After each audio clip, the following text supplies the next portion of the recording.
gelombang 3 tahun 2023 periode 2 tahun 2024 LPTK Universitas Negeri Jakarta. Perkenalkan, nama saya Ayu Parisokarini SE. Saya adalah mahasiswa PPG dalam jabatan kategori 1 gelombang 3 tahun 2023 periode 2 tahun 2024 LPTK Universitas Negeri Jakarta. Dengan nomor peserta ujian 2015 0023 5219 dan nomor induk mahasiswa saya 2017 23 0032. Saya selama ini bekerja di sekolah SMP Negeri 11 Kota Bekasi. Pada kesempatan ini saya melaksanakan praktek pembelajaran di sekolah SMA Santa Maria Monica sebagai tugas UKIN, Uji Kinerja PPG dalam Jabatan kategori 1 gelombang 3 tahun 2023 periode 2 tahun 2024. Berikut video pembelajaran yang saya lakukan. Mohon masukan dan sarannya untuk perbaikan proses pembelajaran di kemudian hari. Akhir kata saya ucapkan terima kasih dan selamat menyaksikan.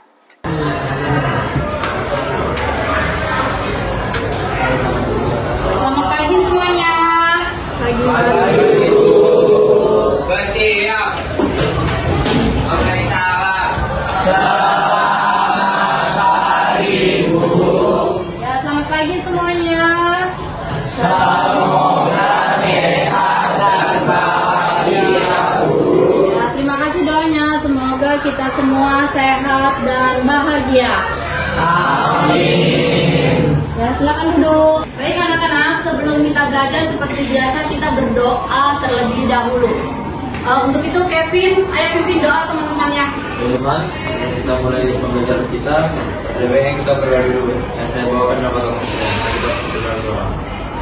Puji syukur kami panjatkan kehadirat Allah pada Maha Kuasa. Terima kasih Tuhan pada hari telah menemukan kami Tuhan hingga kami bisa berkumpul di sini kembali. Tuhan, berkati guru kami supaya dia bisa memberikan pelajaran yang baik dan kami dapat berimaya dengan baik Tuhan. Dengan doa kami Tuhan dan nama Yesus Kristus kami berdoa. Amin. Terima kasih Kevin. Silakan duduk. Ya, baik anak-anak, sekarang saya mau cek kehadiran. Hari ini siapa yang nggak masuk? Rizky Rizky sama Rizka. Rizky sama Friska. Ya, Rizky sama Friska nggak masuk, kenapa alasannya? Oke, saya catat dulu ya di daftar absen kelas 10 PS. Rizky sakit, Friska sakit. Baik, kita doakan semoga Rizky dan Friska lekas sembuh. Amin. Baik anak-anak, hari ini kita belajar materinya tentang penawaran dan bertemu kembali dan berjumpa kembali bersama saya Ibu Hayu, mata pelajaran ekonomi di kelas 10 IPS.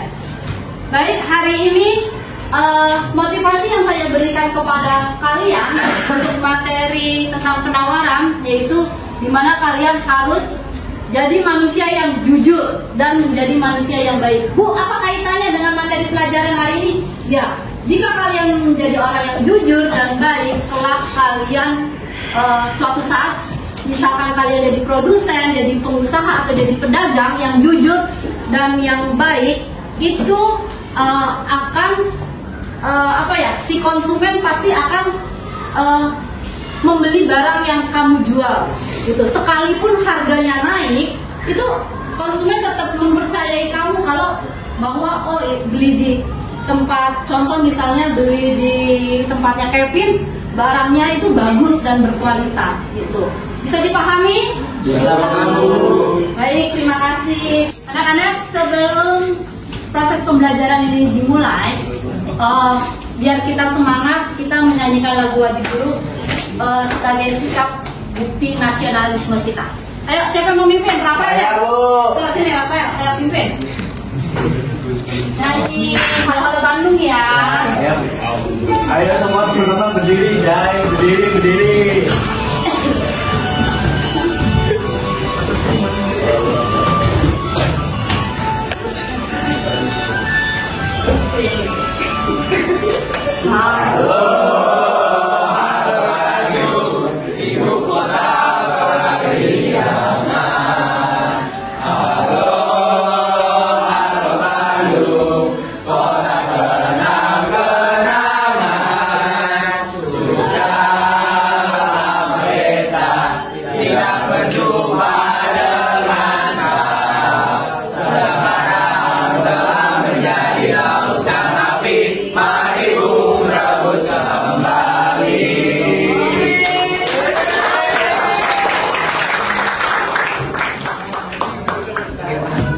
kita masuk ke pelajaran materi penawaran, masih ingat nggak? Minggu lalu kita belajar tentang apa?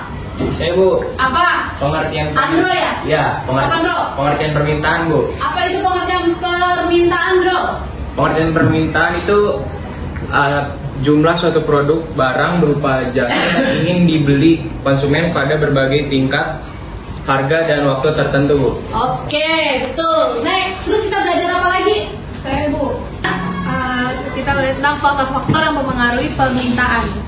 Faktor yang mempengaruhi permintaan, apa itu faktor-faktornya? Yang pertama ada harga barang itu sendiri, yang kedua barang lain yang terkait, yang ketiga tingkat pendapatan, yang keempat selera masyarakat, yang kelima jumlah penduduk, dan yang terakhir prediksi konsumen tentang kondisi pada masa mendatang. Ya, terus kemarin belajar apa lagi? Saya Bu, Apa? Anas, hukum permintaan Bu. apa hukum permintaan Anas? Jadi hukum permintaan itu jika harga suatu produk barang atau jasa naik, maka daya beli konsumen untuk membeli produk barang atau jasa menurun. Sebaliknya, kalau harga produk barang atau jasa turun, maka daya beli konsumen untuk membeli suatu produk tersebut naik. Ya, baik. Tadi jawaban yang sudah dijawab oleh Andro, Genia, dan Anas itu sudah benar. Mari kita tepuk tangan untuk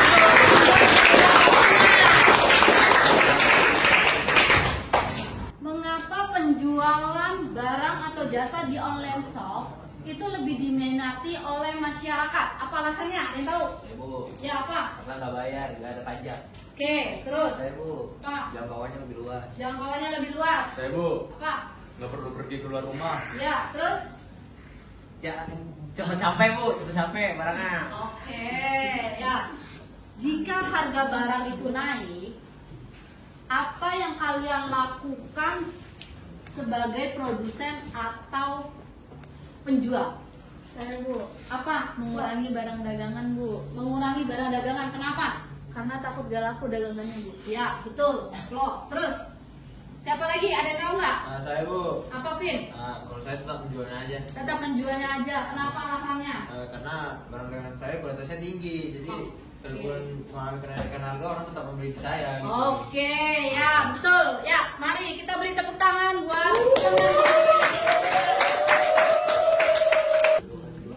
anak-anak. Sebelum pembelajaran kita mulai, saya mau melakukan pretest dulu. Silakan kalian kerjakan dan soalnya sudah saya kirim ke grup kelas. Selamat mengerjakan. Jangan lupa ditulis nama lengkap sama kelas. 10 IPS 1. Oke Bu, siap Bu, laksanakan.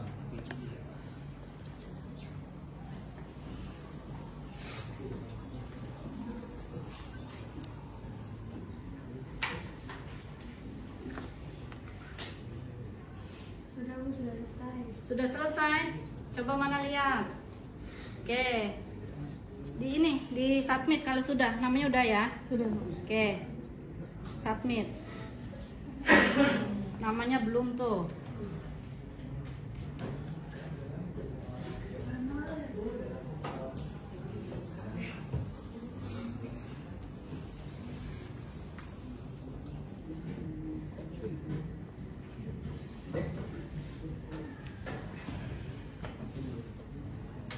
Sudah belum? Sudah? Kali ini kita belajar tentang materinya tentang penawaran. Di mana tujuan pembelajaran hari ini yaitu ada 3. Yang pertama 1, di mana peserta didik diharapkan mampu menjelaskan tentang pengertian penawaran. Yang kedua, peserta didik diharapkan mampu mengidentifikasi faktor-faktor apa sih yang mempengaruhi penawaran itu. Kemudian tujuan pembelajaran yang ketiga yaitu di mana siswa juga wajib mengidentifikasikan dan menjelaskan hukum penawaran. Sampai sini bisa dipahami? Manfaat pembelajaran hari ini yaitu di mana kalian diharapkan menjadi manusia yang baik dan jujur. Kenapa? Ketika kalian menjadi seorang produsen atau penjual, kalian harus bersikap baik, ramah, dan jujur atas kualitas barang yang kamu jual. Kenapa? Agar si pembeli, si konsumen tetap setia menjadi pelanggan kamu, tetap setia membeli barang-barang yang kalian jual. Paham semuanya? Paham. Mekanisme pembelajaran hari ini yaitu pendekatannya scientific learning.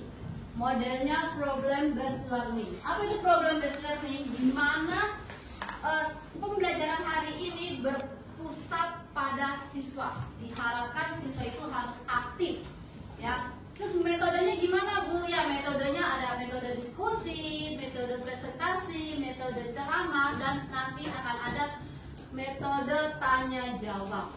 Paham kalian? Paham. Saya akan menayangkan sebuah video, ya. Silakan kalian amati, karena nanti akan ada soal di LKPD. Apa yang kalian dapatkan dari video ini?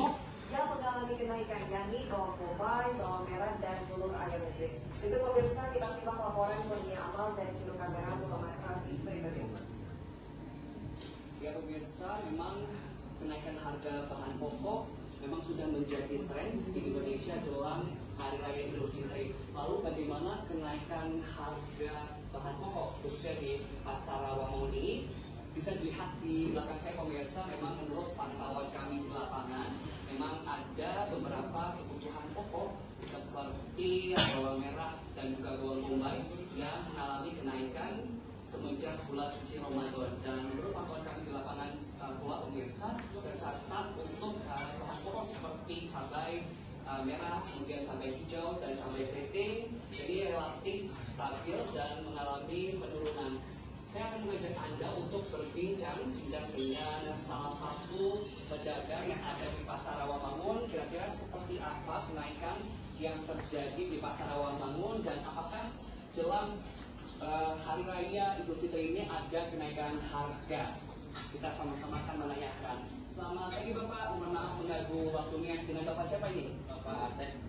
Pak Atek, jelang Hari Raya Idul Fitri ada kenaikan bahan pokok seperti Pak Atek? Untuk sementara ini yang naik bawang bombay naik, tomat naik, yang lainnya sih masih standar, masih stabil. Untuk bawang bombay sendiri Pak, dari harga berapa naik ke harga berapa Pak? Bombay yang biar ya, dari harga 25 sekarang udah 35. Untuk tadi Bapak sempat menyebutkan tomat juga mengalami kenaikan.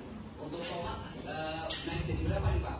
15 sekarang jadi ada yang 15, ada yang 14, dan jumlahnya juga kalau yang cakep sekitar 15-an, 14. Untuk stok di pasar sendiri gimana Pak? Kira-kira aman nggak setelah Hari Raya Idul Fitri ini Pak? Kalau masalah stok ya, kurang begitu tahu karena itu adanya di daerah.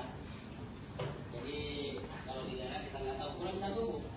Terus untuk harga jelang Idul Fitri ini apakah nantinya akan mengalami kenaikan seperti tahun-tahun sebelumnya Pak? Kayaknya kalau masalah harga ada kenaikan, itu udah pasti. Karena konsumsi meningkat, barang kadang-kadang langka, agak langka juga. Untuk kebutuhan pokok sendiri Pak, kira-kira di bulan suci Ramadan ini apa yang menjadi favorit dari masyarakat? Apa yang mengalami banyak yang dibeli oleh masyarakat Pak? Harga bahan pokok apa saja yang diminati paling diminati oleh masyarakat? Cabai bawang, sayur mayur, buncis, kentang gitu. Baik, terima kasih banyak Pak. Selamat melanjutkan aktivitas kembali. Ya pemirsa, itu tadi percakapan saya dengan salah satu penjual di Pasar Rawamangun. Memang tercatat di Pasar Rawamangun sendiri ada beberapa harga pokok yang naik seperti tadi ada bawang bombay, kemudian ada tomat. Dan menurut pantauan kami di lapangan pula pemirsa, kenaikan juga terjadi pada telur ayam negeri, di mana telur mengalami kenaikan dari awalnya Rp27.000 hingga saat ini naik hingga Rp29.000. Dan tadi kami sempat berbincang dengan beberapa penjual yang menyatakan bahwasannya selama persediaan masih ada, kemungkinan kenaikan harga akan naik namun tidak begitu signifikan. Ya pemirsa, itu tadi pantauan kami langsung dari Pasar Rawamangun Jakarta. Dari Jakarta, Kurnia Amal, Rafi, TV One mengabarkan. Baik, dari tayangan ini apa yang kalian dapatkan nanti kamu buat di PowerPoint di LKPD.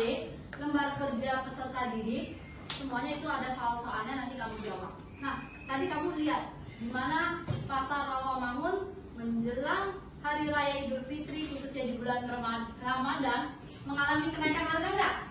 Naik. Orang beli juga nggak? Beli nggak? Beli. Nah, itu nanti kamu terangkan kenapa tuh alasannya ya. Baik anak-anak,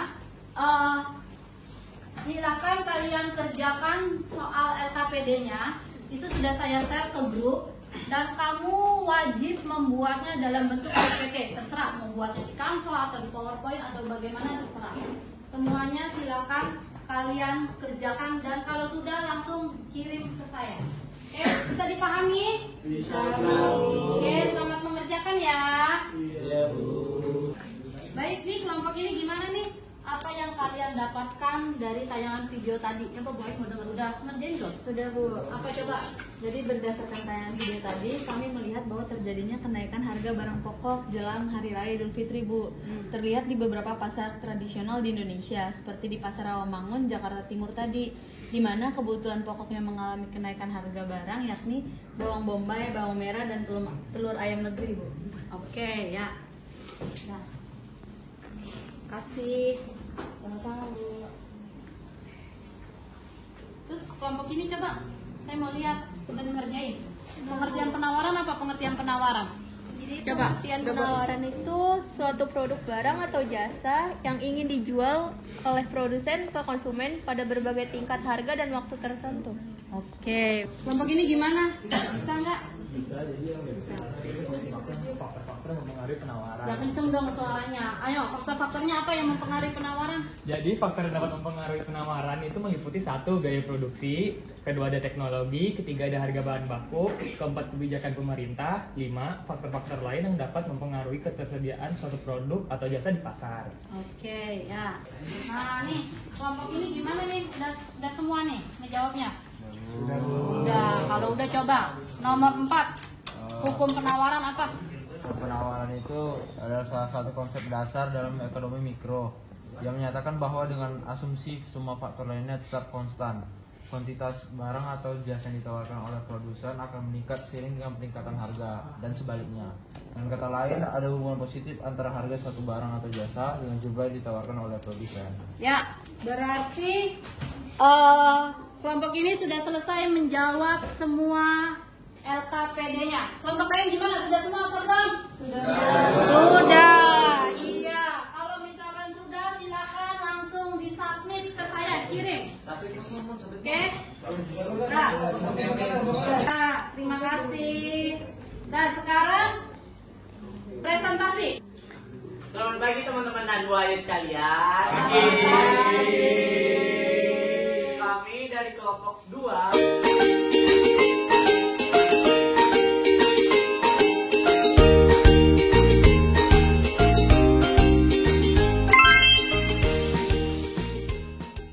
akan mempresentasikan tentang hasil materi dan jawaban dari LKPD yang telah diberikan oleh Bu Ayu tentang penawaran.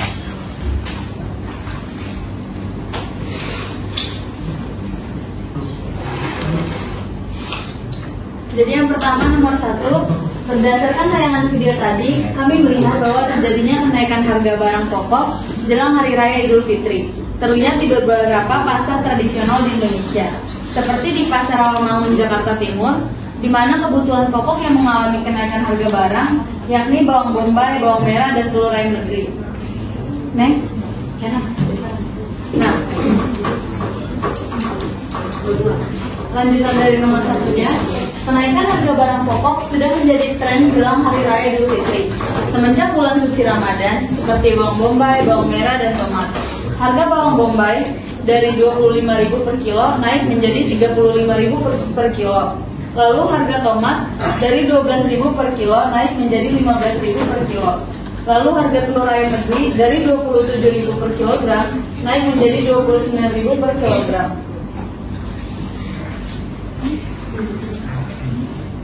Berdasarkan tayangan video tadi, dapat kita lihat di sini terjadinya pengertian penawaran dan berlakunya hukum penawaran, di mana ketika harga barang naik, maka daya beli konsumen untuk membeli barang juga meningkat. Pertanyaan nomor 2, pengertian penawaran. Pengertian penawaran sendiri adalah suatu produk barang atau jasa yang ingin dijual oleh produsen ke konsumen pada berbagai tingkat harga dalam waktu tertentu. Lalu yang ketiga ada faktor-faktor yang mempengaruhi penawaran yang meliputi 1. Biaya produksi, 2. Teknologi, 3. Harga bahan baku, 4. Kebijakan pemerintah, dan 5. Faktor-faktor lain yang dapat mempengaruhi ketersediaan suatu produk atau jasa di pasar. Nah, yang nomor 4, hukum penawaran adalah salah satu konsep dasar dalam ekonomi mikro yang menyatakan bahwa dengan asumsi semua faktor lainnya tetap konstan, kuantitas barang atau jasa yang ditawarkan oleh produsen akan meningkat seiring dengan peningkatan harga. Dan sebaliknya, dengan kata lain, ada hubungan positif antara harga suatu barang atau jasa dengan jumlah yang ditawarkan oleh produsen. Baik, sekian dari presentasi kelompok 2. Teman-teman, apakah ada yang ingin bertanya? Saya bertanya. Ya, silakan Eros. Jadi apa sih fungsi dari penawaran? Baik Eros, pertanyaannya kami tampung dulu ya. Ada lagi yang lain? Saya. Silakan Andreas. Apa tujuan dari penawaran? Baik, terima kasih Andreas. Ada lagi yang lain? Saya. Ya, Apa penyebab timbulnya tawar-menawar? Tawar-menawar ya? Ya. Oke, baik. Terima kasih Rafael. Ada lagi ya? Saya Iya, silakan Nika. berikan contoh dari hukum penawaran ketika harga naik, maka daya beli konsumen untuk membeli produk barang atau jasa naik. Oke, terima kasih Niko. Ketika harga barang naik, maka daya beli konsumen naik. Apa contohnya gitu? Iya Bu, contohnya. Ya. Terima kasih Mika. Ada lagi teman-teman yang lain? Ya, silakan Gracia. Apa perbedaan antara penawaran individu dan penawaran pasar? Oke, terima kasih Gracia. Ada lagi yang lain teman-teman? Udah cukup ya? Cukup. Baik teman-teman, kami akan menjawab pertanyaan teman-teman. Kita berdiskusi dulu satu kelompok.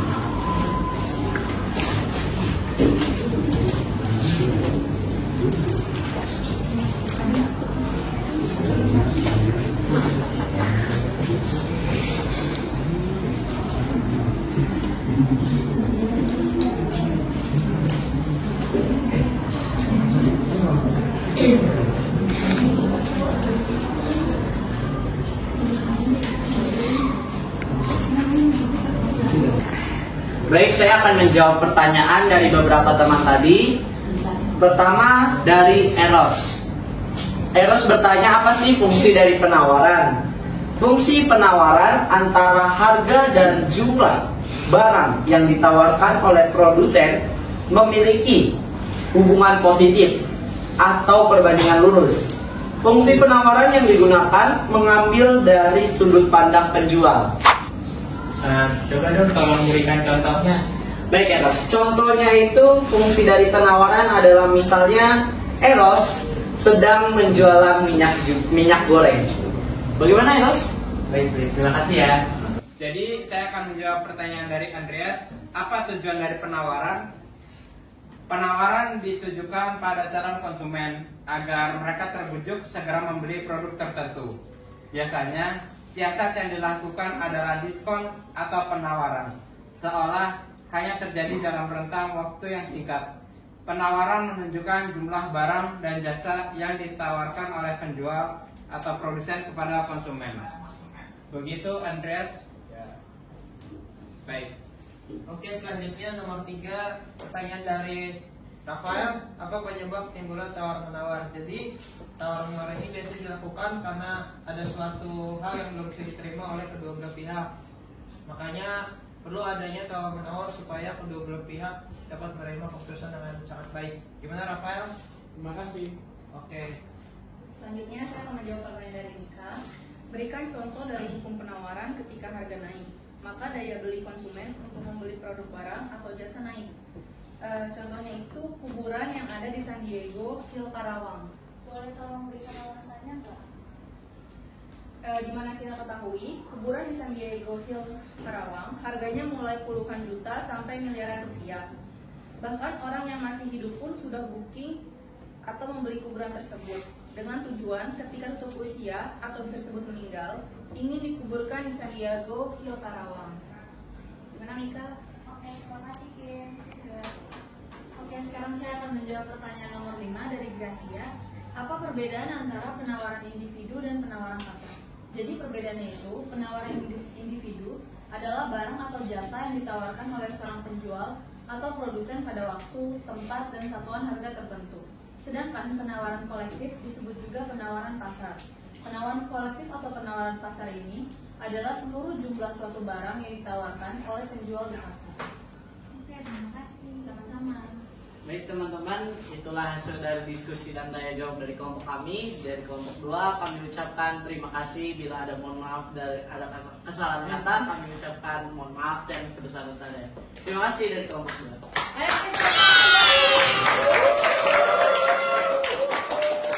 Terima kasih untuk Bona, Boni, Kenan, Kimberly, dan Flo. Sama-sama Bu. Tadi teman kalian sudah mempresentasikannya dengan baik dan sudah menjawab LKPD-nya dengan benar. Ya, sekarang kita masuk pada kesimpulan. Kira-kira kesimpulan pembelajaran hari ini apa nih tentang materi penawaran? Ayo, ada yang bisa nggak? Hari ini kita belajar tentang apa? Kesimpulannya apa? Pengertian penawaran Bu. Ya, pengertian penawaran. Apa itu pengertian penawaran, Danu? Jumlah suatu produk yang ingin dijual oleh produsen pada berbagai tingkat harga dan waktu tertentu Bu. Ya, next. Terus kita belajar apa lagi?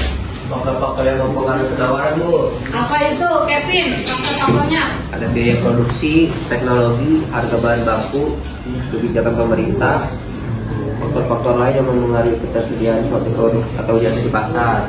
Oke. Terus kita belajar apa lagi? Ada yang tahu nggak? Bu, hukum penawaran. Ya, apa Jasman?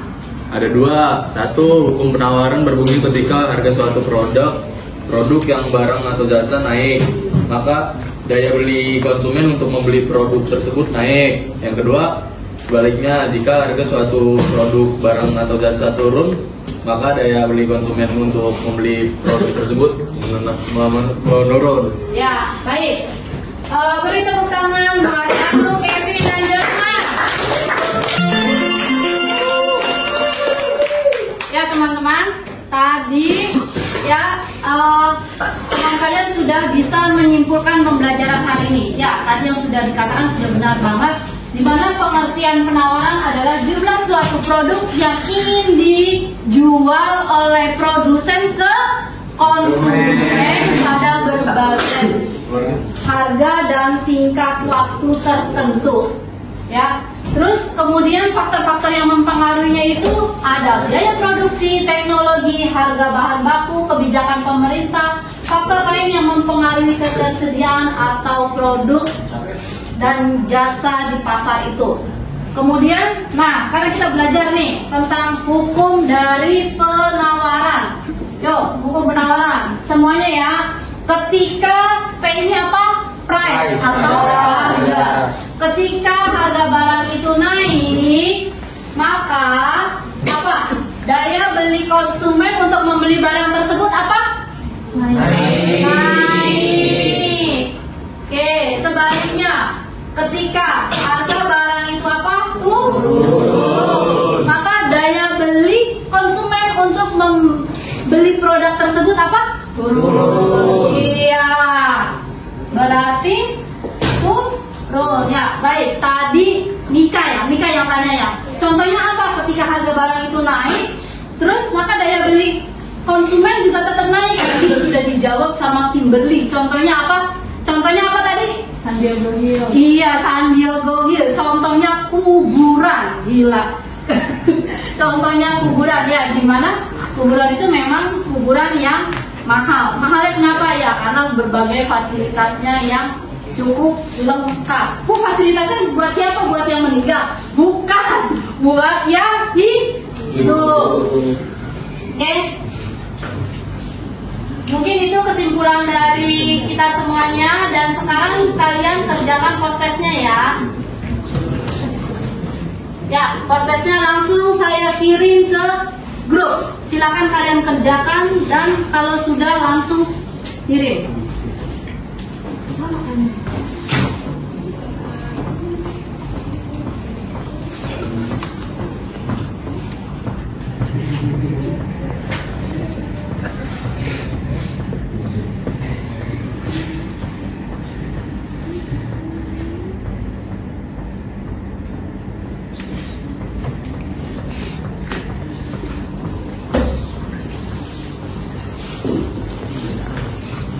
Canon udah nah? Udah di satu. Sudah dulu. Oke, bisa.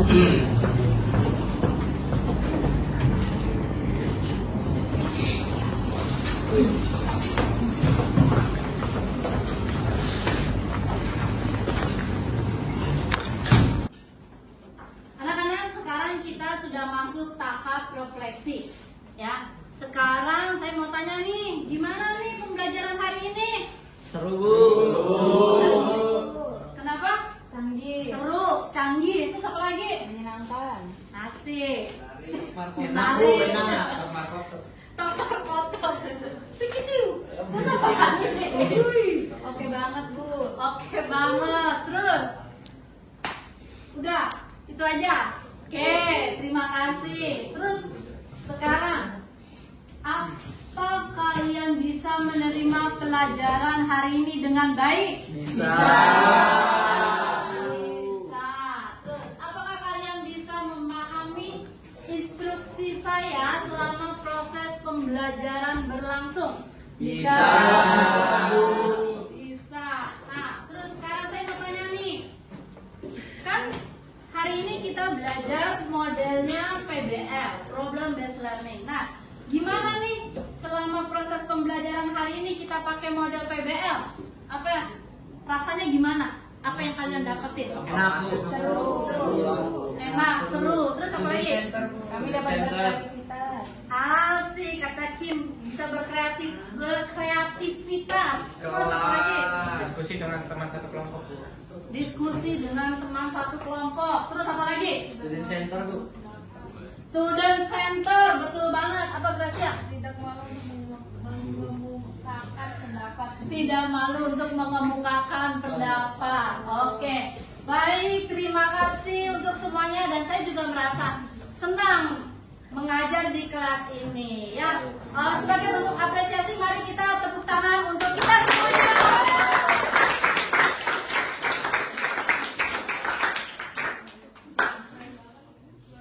Ya, baik. Anak-anak, materi hari ini sudah selesai dan sekarang kita masuk ke materi berikutnya, yaitu dimana kita belajar, besok kita belajar tentang jenis-jenis uang. Ya, untuk itu kalian pelajari dan kerjakan untuk baca-baca. Situ ada tugasnya juga. Kalian buka di halaman 165 di buku ekonomi ini. Ya, semoga kalian bisa memahaminya dan bisa belajar seperti hari ini. Oke, paham semuanya? Paham. Baik anak-anak, pembelajaran hari ini sudah selesai. Saya ucapkan terima kasih dan mohon maaf apabila saya punya salah dan tutur kata yang kurang berkenan di hati kalian. Ya, sebelum pelajaran ini selesai, kita berdoa terlebih dahulu. Silakan Flo untuk memimpin doa untuk berdoa bersama-sama. Ibu Ayu dan teman-teman sekalian, marilah kita bersatu dalam doa. Nama Bapa, Putra, dan Roh Kudus. Tuhan, terima kasih atas penyertaan-Mu dari awal pelajaran. Sekarang kami akan melanjutkan pelajaran kami, Tuhan. Kiranya Engkau menjamah dan melindungi kami, Tuhan. Terima kasih Tuhan, haleluya. Amin. Dalam nama Bapa, Putra, Roh Kudus. Amin. Bersiap. Memberi salam. Ya, selamat pagi semuanya. Semoga sehat dan bahagia. Ya, terima kasih doanya. Semoga kita semua sehat dan bahagia.